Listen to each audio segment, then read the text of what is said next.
Hey, all y'all bird nerds out there. This is Zan Mars coming to you live in studio, post-recording of our Wenas special. Now, I am going to admit here, this is kind of a somber occasion just now. Actually, after our Wenas special was recorded, it has come to light that we have made a grave error referring to our surroundings as Wenas.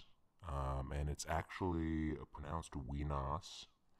I was informed of that afterwards. So please, we do have a few times in the episode where we're going to say Wenas. We don't mean anything by that, really. We're not trying to offend anyone with the saying of the word Wenas, but just be aware that it is Wenas. And so with that sort of disclaimer, we're going to go ahead and get started with the episode, and I hope you enjoy.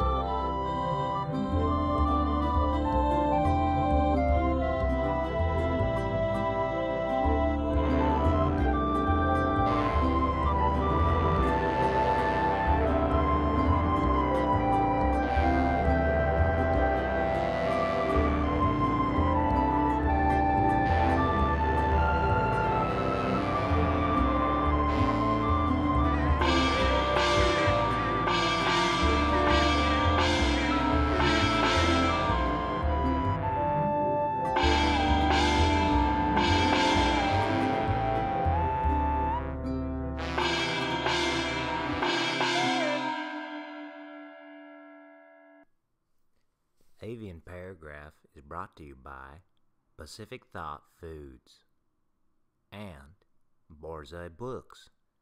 Is that a dog reading in your reading room? Enjoy the show.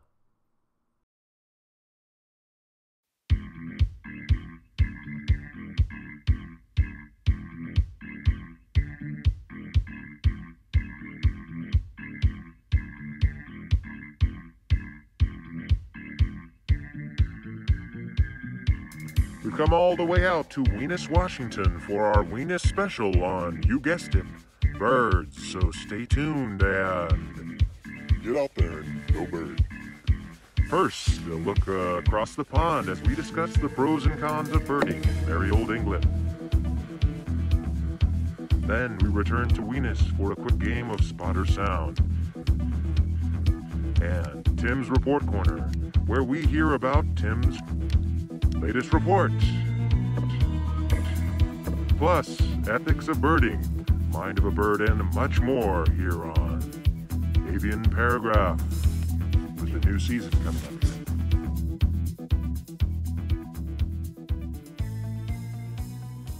Well, thank you for joining us for Avian Paragraph. I'm your host, Zan Mars, here in Wenas, Washington. It's a beautiful day here. Golden trees surround us, folks. I gotta say, these trees are not just green, but they're also gold. I mean, I can't tell you how much I do like the color of the foliage on the trees, but I can describe it as being both green and gold, and these trees are illuminated by a wonderful sunset out here in beautiful eastern Washington. That's right, you heard it. Wenas, Washington. Please come down and join us here on Audobon Road. We'll be waiting. Now, Zan, just as we think about our listeners... Just a moment, Martin. If you listeners will join us, we are joined in studio here, and by studio, I mean this gracious surrounding which we're enveloped in here in the Wenas campgrounds by one and only Martin Salinas. Thanks for joining us here. How are you today? Doing just fine, Zan. And I wanted to add that the golden foliage that you were speaking of is... Dead air. And Zan, what I wanted to add is for our listeners, that golden foliage that you're speaking of, really wanted to make sure that they weren't confused thinking that we were in a stand of larch. But in fact, we are in a stand of... That's interesting that you say that, Martin. That is interesting. I don't think the listeners are going to be confused. This is a sunset situation, so the light is kind of illuminating the trees. You're correct. These aren't golden trees, but I don't think I was. I don't think any listener is going to infer that necessarily. But again, a good point. A point well taken. Now on to our other guest here in studio. We have Timothy Lequi.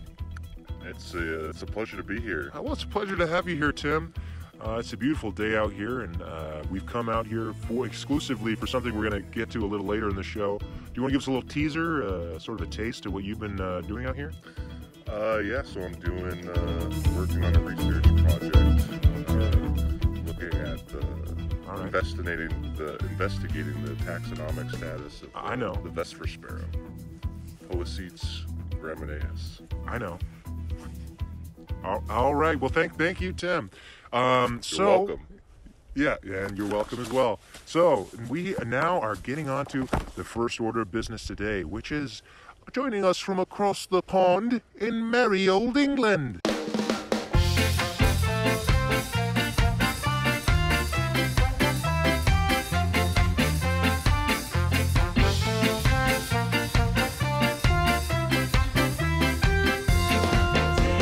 Everyone seems to love Britain. We have got a lot of these popular shows out now, Downton Abbey and the like.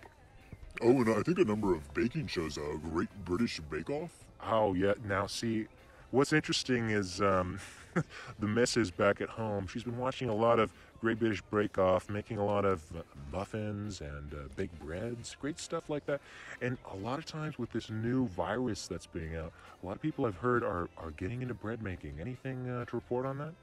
Yeah, Zan, you know, what I was, as I was watching Great British Bake Off, what I realized is it would have been, maybe if they wanted to get their ratings a little higher, and I know it's a show with high ratings, but if they could have opened that tent up so that us birders could hear some bird song in the background, or at least provide an audio feed from outside of the tent so that us birders could really get an appreciation for not only the baked goods being created, but the avian life outside of the tent. It is a show about baking, so let's make sure to keep that in mind. Now, Tim, have you seen any of these sort of television shows on Britain-themed shows? I'd have to say no. I have not seen any of them. Oh, okay. But just going off of what Martin said there, Sure. I do think that is a pretty important point, you know. Oh, okay. Not everyone watches TV shows or television programs to watch necessarily what's happening on the program. Yeah, right. I, for instance, have watched hours of golf, not to watch the players playing golf, but to just listen to hope to pick up maybe a bird here and there in the background. In the background of the picked up on the microphones out on the Any the good course. spots while you're yeah, you know, golfing with your eyes, so to speak? You know, every now and again, you know, you pick up a red-winged blackbird or maybe a Savannah sparrow. Now, Tim, you must be familiar with the probably the greatest birding controversy on the Golf Channel, are you not? Refresh my memory there, Martin.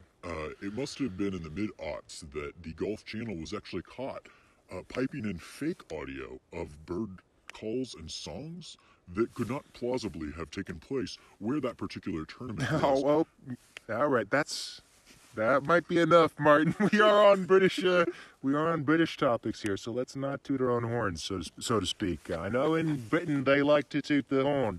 But the question of the hour is, of course, British birds or birders. Which do we like more, and why do we like them?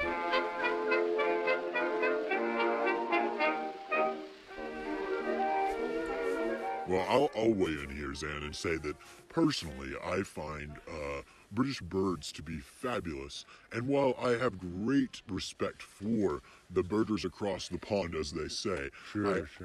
I also would add that twitching arose in the community of British birders, and that to me is a sickness, a tumor on the community of birding. Well, you do hear these terms like twitching, sort of these birderisms, as they might call them.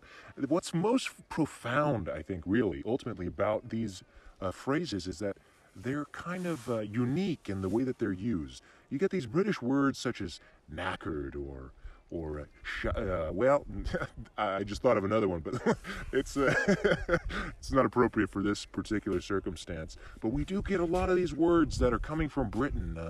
So you're saying twitcher is a word that came from Britain?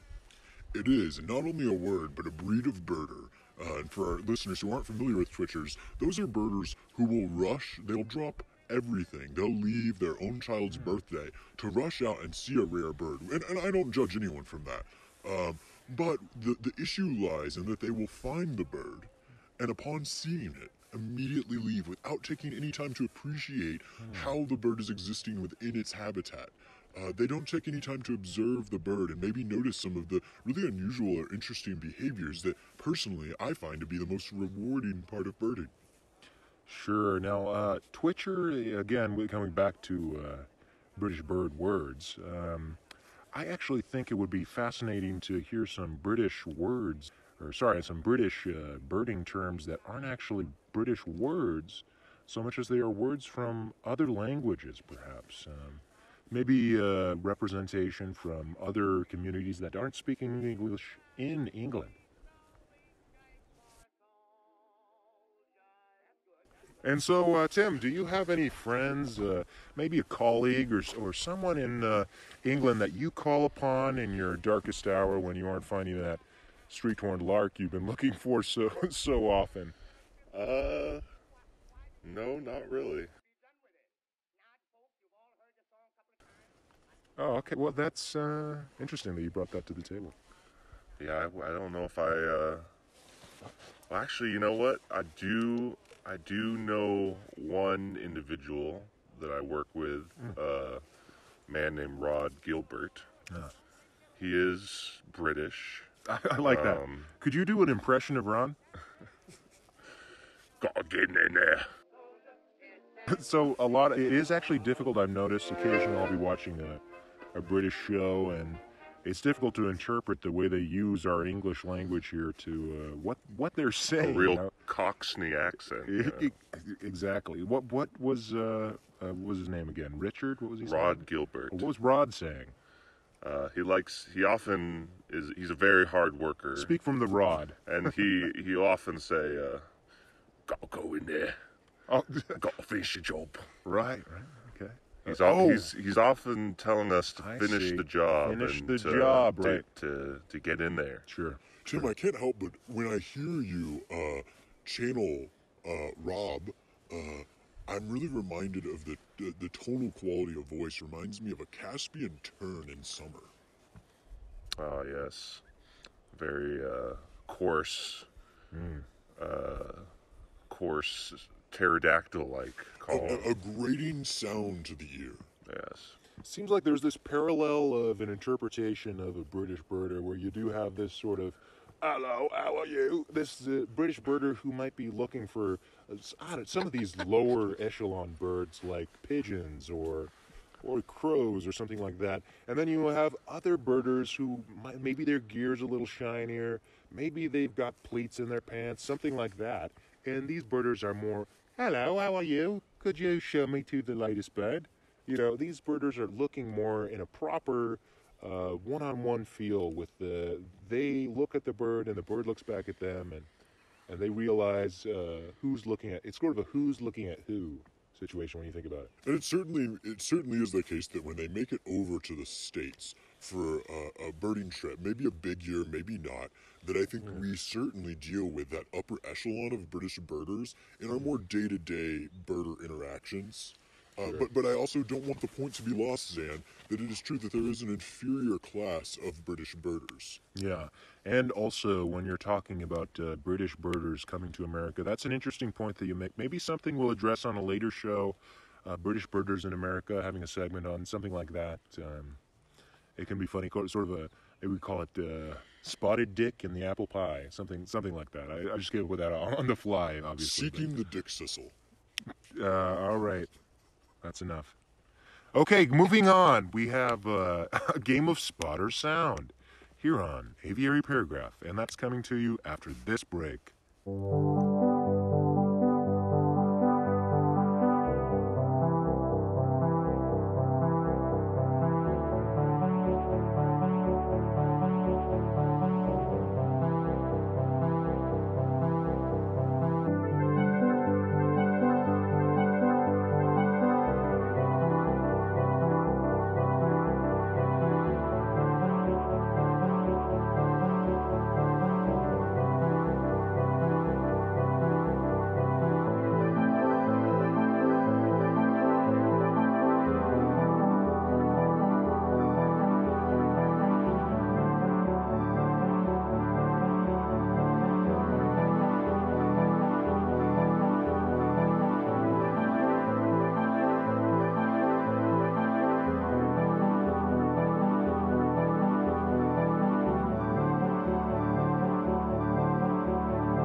I'm back. It's Aviary Paragraph.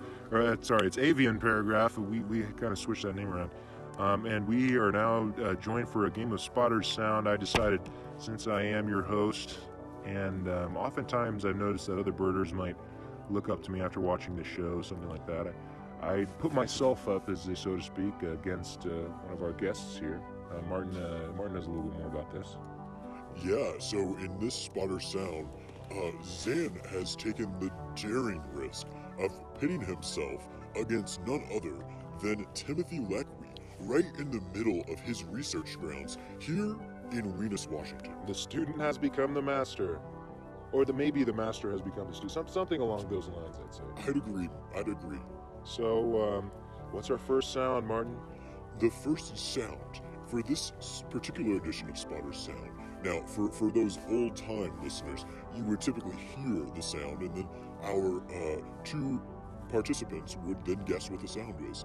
In this edition, we are actually going to ask that our contestants make the sound that I'm about to say.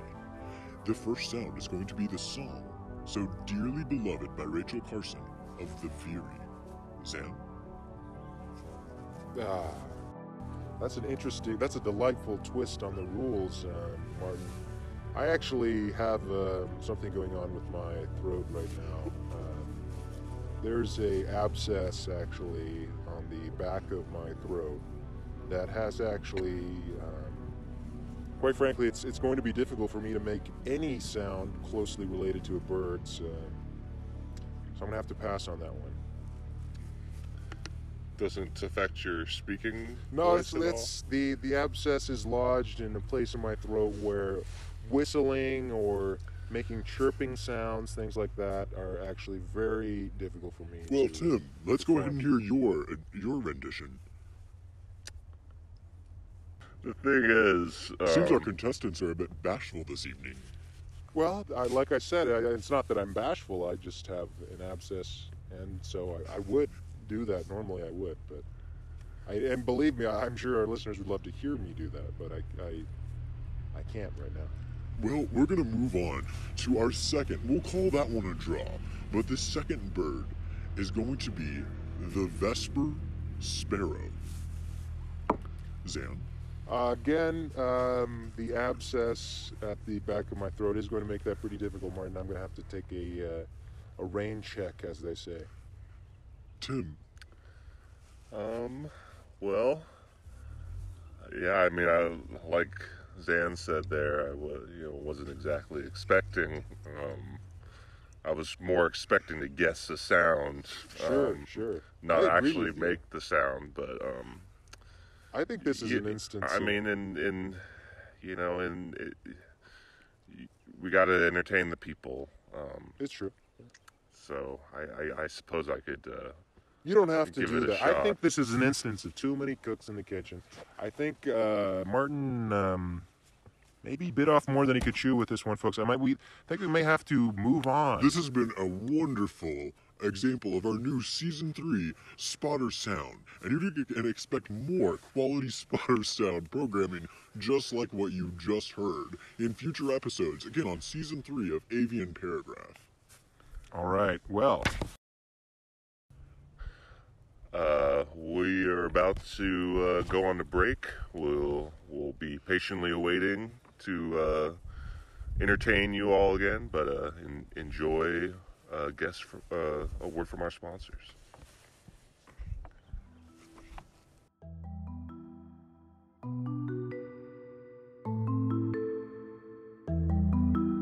Stop. Now rewind. Have you ever thought what it would be like to rewind your life? Using a new technology to optimize your growth potential, we've now found a way to do just that. To achieve the true insights you are capable of. The only thing you need to seek has already been found. And it's lying for you on, you guessed it, the internet. Now, with the ease of a telephone technology, everyone has access to the net at their fingertips. And with our urban foraging, platform, you will now be able to stop and rewind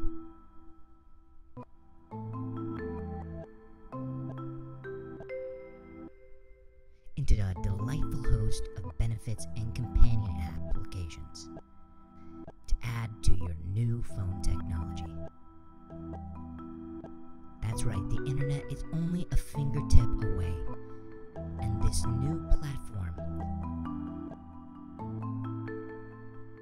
is ready to be utilized and brought forward into the modern era. Grocery trips are a thing of the past. Can you visualize a world where you no longer have to look out a window, but rather can just reach for your telephone to see what's outside my window at the current moment, then rewind to what it was years before?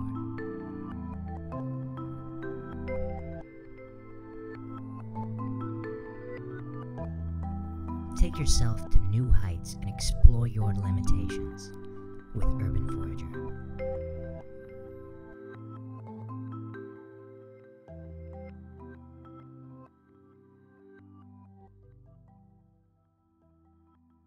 Welcome back, and thank you so much for joining us here on Avian Paragraph's Wenas Special.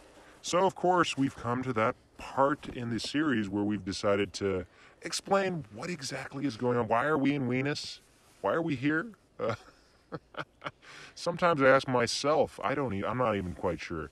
But I think part of the reason for that has to do with our next segment, which is Tim's Report Corner, where Tim is going to talk about his... And this is really groundbreaking research. Well, that Tim, it is his latest report.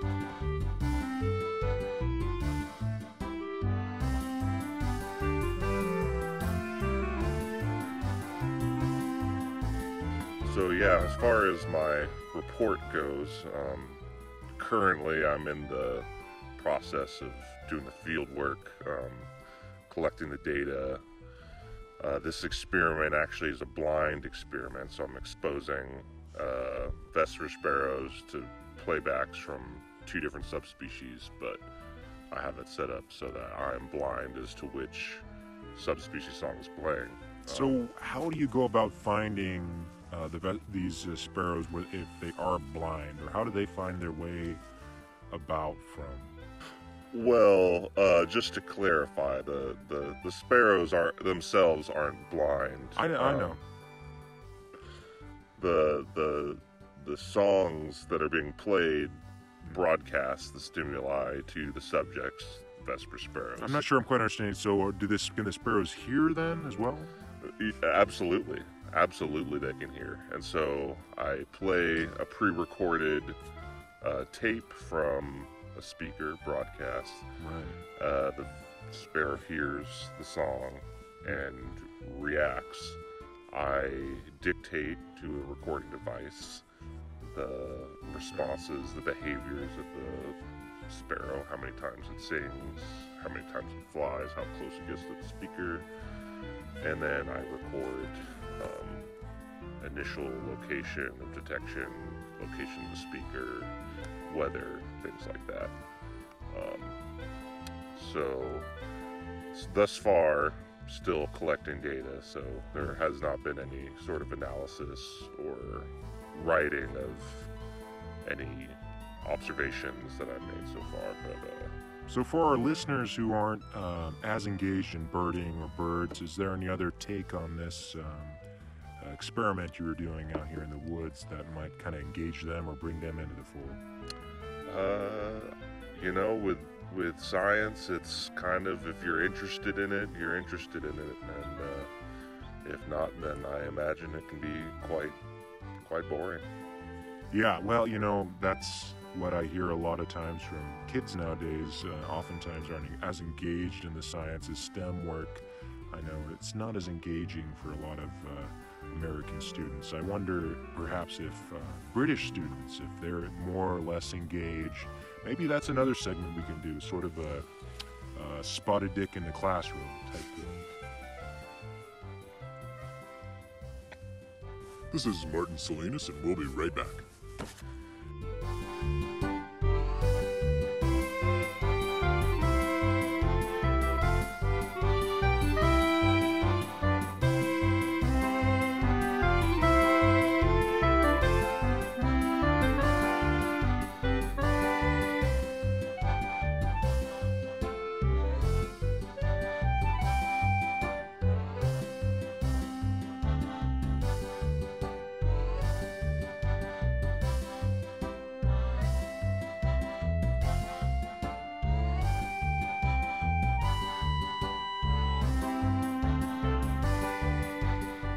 Okay, thanks for joining us again on Avian Paragraph, and we have next a great segment for you where we're talking more in depth about the birds that we all love to spot.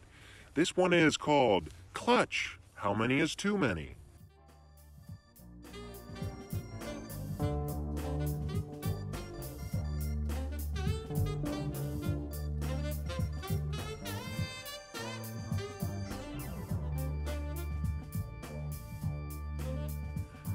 So basically, the question of the hour is a bird's clutch, is it too much to have more than one clutch? When is it to the point where this bird's just wasting its time with all these clutches? I know that some birds, they'll come and have 1, 2, 3 clutches in a season there, and it seems to be, are they wasting their time with that? Yeah, and Zan, just to bring our speakers, our listeners up to speed here, I'd like to add that sometimes we can often think that birds are only having one clutch or one set of babies in a season, when in fact they can have more, like you were saying. But I'd like to note that not only can they have more, but some of the most common backyard birds are actually some of the most prodigious breeders with many, many clutches. An example would be the American robin, which truthfully has 2 clutches and often even more. Not terribly uncommon for a robin to have 3 clutches in a single season of breeding. So each robin has 2 clutches without fail, then you're saying? No.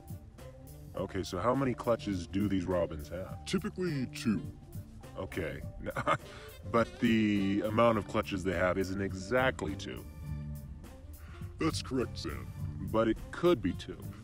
It could be 2, it could be less, it could be more. All right, so is 2 the right number for the robins to clutch at?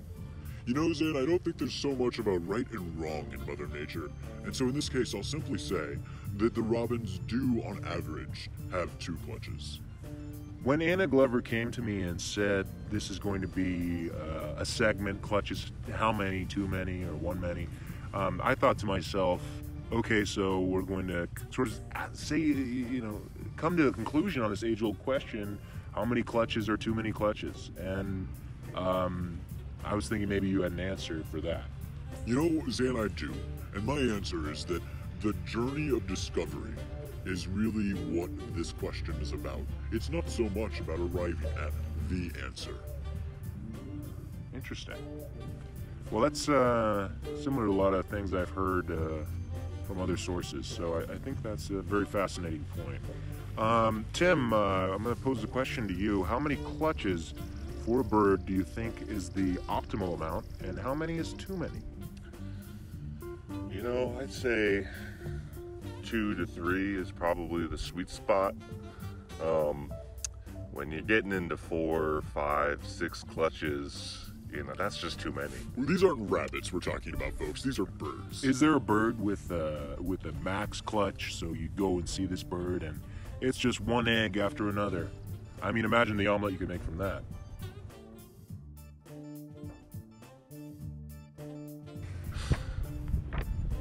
Well, it seems as if there's almost no right answer. So this is interesting that it's 2 to 3 clutches, but is there anything else more to dig in here? I mean, let's say a bird has a 4th clutch. Would you say this bird is bound for the dustbin of history? Or do you think this bird is going to be an evolutionary provider to come for the future of its birding legion, let's say? I mean, the more clutches a bird is physically able to produce, the better chances its offspring has of, surviving, the more offspring it has. A lot of these baby birds are certainly getting slaughtered on a daily basis, but, you have 12 of these things, one of them's bound to survive. Now, I don't want to get too political here, but I will also say that it is possible that as these birds are having more and more eggs and they're hatching, that it could aid these birds in survival, and there are a variety of factors that could actually limit those birds' ability to survive. Again, with no attempt to get political, but something that I wanted to add for our viewers to digest. Sure. Now, could you be slightly more specific there in terms of that disadvantage of the bird having a large clutch? What exactly is the disadvantage? If what Tim's saying is correct, wouldn't more little baby birds being around mean a better chance for survival? You know, again, Zan, I appreciate the press there.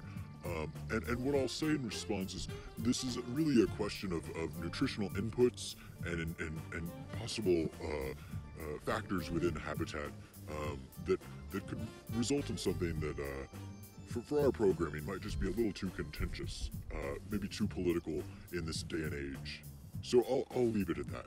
Well, politics aside, though, could you bring in with any level of specificity what you're trying to say when you've made the claim that there are too many eggs in the basket, so to speak? Sure, Zan. In the interest of total candor, I think for a lot of our religious viewers, the idea of birds having this many clutches and procreating this much could be a little in a moral gray area, so to speak. A moral gray area? That's a very interesting concept. I was thinking if it is disadvantageous for the bird to have too many clutches, possibility could be the, I know this does sound somewhat invasive, but contraceptive products for birds of a specific type. So let's say we want to get rid of all the starlings in a specific area. You could potentially have little contraceptive devices you'd utilize with these starlings, and you could squash the bud before it presents itself. You know, Zan, you bring that up, and I'm envisioning it, and maybe this could fit within the Green New Deal, that we have a Citizens Conservation Corps, which is actually going into bird nests, hired millions of people, millions of Americans, hired each breeding season to climb up into trees and deliver these contraceptive measures to birds, both their breeding parents and perhaps even the young. Certainly, with unemployment rates being where they are, I wonder the feasibility of a state-sanctioned program to do that, though, quite frankly. But moving on, we do have another controversial question to address here, obviously. This one goes into goes into a bird we've just discussed. Are Eurasian holler doves the new starling? So, what's your opinion on this, Tim? Well, Eurasian collar doves are increasing at a very rapid pace. Some would say they're experiencing a population explosion. So let's say birding was a marathon. Where in the marathon would you say the Eurasian holler dove is? I'm not sure I quite follow that analogy. If the populations of birds were running a marathon against each other, and let's say the starling's out in front, then you have more of a weakling bird. I'm not sure what maybe a brown-headed cowbird. Sure, at the back of the pack, heaving to and fro, struggling for air, perhaps falling and tripping on the ground, restlessly landing, unable to keep up, so to speak. I guess I just have trouble linking a parallel between quantity and time. What about a different analogy? You know, let's say you got a bunch of little kids, you know, and they're all... Or even birds, birds. They're collecting jelly beans. Okay, all right, yeah. I like this. And they're eating the jelly beans, you know. What flavor are these jelly beans? These are Jelly Bellies, so this is all flavors. Oh, okay, sure. I'll just add that this program is is not endorsed by Jelly Belly, and the views of Jelly Belly do not reflect the views of Avian Paragraph. I will also add that I tend to find those Jelly Flops bags, and I gotta say it's a great deal if you ever get the chance to get those Jelly Flops bags. They're the misused, misshapen jelly beans, and they taste just the same. So go ahead and go for the Jelly Flops. Yeah, they are quite unsightly though, aren't they? Yeah, they are, but they still taste good. Is the trick? Not unlike a Eurasian collared dove. The Eurasian, exactly. Bring us back to our point at hand. Right. So if if populations of birds were small children collecting jelly beans, I would put the Eurasian collar dove right up there with the Eurasian starling. They would be the children who've collected the most jelly beans. So, hard talk here. Are Eurasian holler doves the new starling? I would say in sheer population size and increase, you can definitely draw some parallels there. But I would add the caveat that Eurasian collar doves, while competing with other native American dove and pigeon species, they do not have the same destructive behavior you could attribute to European starlings that are notorious nest destroyers and predators of native species. If I may interject with a point, Tim, I'd simply like to add, not yet. Interesting, sort of a threatening tone there at the end. Well, it seems like we'll have to move on to our next subject at hand, which is, of course, a favorite subject of all of us here at Avian. Do digital diligence, or as I like to call them, the 3 Ds of birding. eBird and location finding. Quite frankly, when this segment was proposed to me, I wasn't sure what it meant. So, Martin, if you could follow up with maybe a brief summary so I can understand this a little better. Sure, Zan. As eBird has really risen to the top and has become a ubiquitous tool for birders out there, we have to recognize that there's a real crossover from this analog activity of birding to the digital realm of submitting those observations to the cloud, so to speak. And in doing so, some serious ethical concerns have come up as some birders are submitting observations in areas that are clearly posted as closed or perhaps even private property, and thereby, with intent or not, attracting a whole group of birders to come and repeat their offense in pursuit of a rare bird. And so I think it's time for us as an organization, as Avian Paragraph, to really take a stand. And I just want to reiterate those 3 Ds for all those birders out there, that it is time for us to take the pledge. And that is the pledge to do our own due digital diligence, to recognize that footprint that we leave and make sure that we're not encouraging other birders to commit those acts that are really unbecoming of any birder, British or not.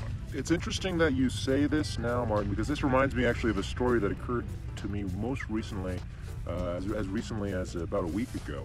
I actually, if you don't know this, I befriended my pool boy, Trevin. He's a very nice young man, and we decided to go out birding together just a few weeks ago. We went into my neighbor's yard. We spotted a couple birds over there. Unfortunately, he's somewhat of a grumpy Gus. When we were there, we were riding mopeds at the time, and it did cause a little bit of damage to his yard, and given that the effects of that, he was a little bit upset. So maybe I perhaps didn't do my due diligence in that point, and for that fact, I am sorry. If that helps reveal any truths for you. Sure, Martin, and sure, Zan. And I think all I would add is that in that story, I think that an important lesson was learned, and that lesson has very little, if anything, to do with due digital diligence. Again, these are the 3 Ds. Sure, because that happened in the real world. Tim, anything to add? Any personal experiences you've had in cases where either due digital diligence really saved or helped maintain the status of a birding community, or on the flip side, an example where due digital diligence was not followed, and the result was kind of a black spot on a local birding community? Well, what I will do is give some advice to our listeners here.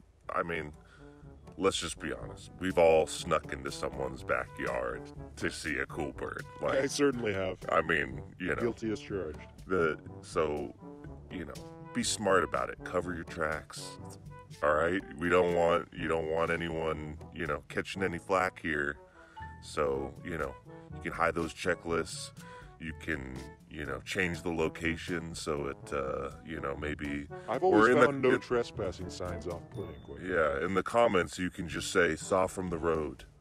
And I would just add that the idea of public land being closed is frankly an oxymoron. That if it's public, it must be open. We are paying for that land. I mean, personally, I think you should be able to access these private backyards and feeders to see the cool birds that await. So, in many countries, it's called the right to roam, and I propose Bring that this in this back around country, to Britain. I've heard of this before. we don't call it a right to roam here, but we introduce it as legislation. The three of us will be writing our representatives, and it will be called the right to bird. That's interesting. I'd like it to have more of an American feel. Perhaps the right to hog, given that you are hogging the land when you roam throughout it. Well, this has been a great couple of discussions here on our Wenas special. I just want to thank both my co-host and guest, Timothy Leckwey. Thank you so much for joining me here.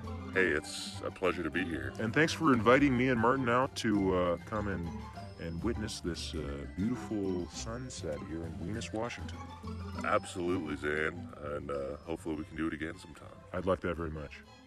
Me too. And of course, Martin Salinas. Thanks a lot for coming along. Hey, you bet, Zan. And I'd just like to say, in closing, get out there and go bird. Oh, I'm sorry, I almost forgot this. I'm sorry to say we do actually have Mind of Bird segment to follow here. This one I hear is called In the Swallow's Orb. Sounds fairly interesting, Martin. Do you have anything to say before you actually go into the Mind of the Bird as we're all hearing you? Well, Zan, this particular incident that I'll be talking about, discussing, this was quite a powerful experience for me, as recently I happened upon what could be described as an abandoned overlook where cliff swallows had been constructing a nest for some time. And upon walking up, these cliff swallows were dismayed at my arrival and took to evacuating their nests and somewhat painful experience. Began giving out quite furious alarm calls as many of them circled around me, forming what you called an orb of swallows. I would be too. Quite frankly, when my alarm goes off in the morning, I'm furious.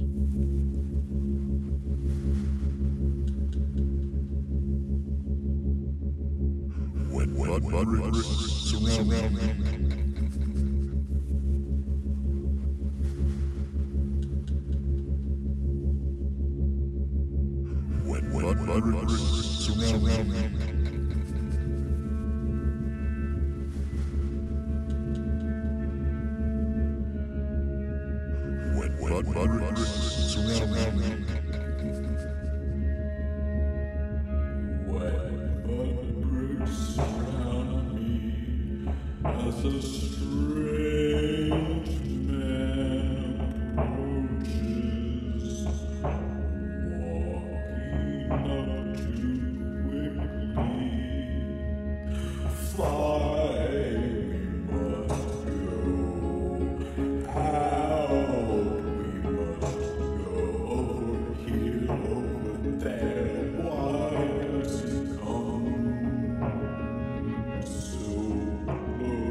Wow.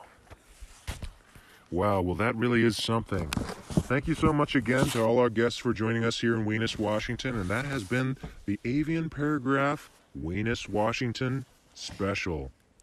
Thanks again. I'm Zan Mars signing off here in Wenas, Washington. And of course, as always, Get out there. Go bird. The following audio was from a live music session recorded at the studios of KBOO Community Radio in Portland, Oregon. More information about KBOO can be found online at kboo.fm.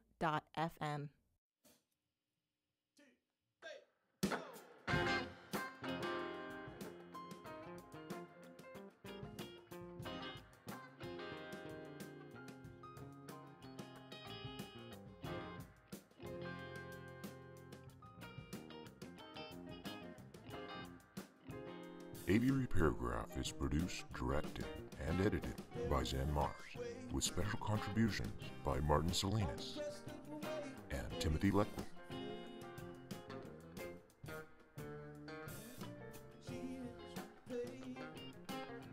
With special support by Pacific Thought Foods and Borzoi Books. Featuring music by Kit Kat Club, Peg the Rejected, Al Jolson, Chad Crouch, Nocturnum, D Yankee, Kylo Kaz,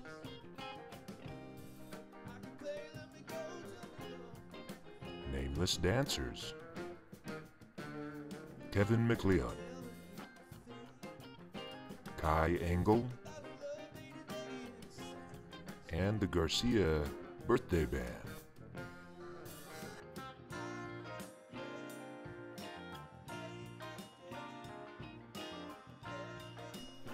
And if you find the time to review us on iTunes, YouTube, or other digital formats, please do, as it really helps us out.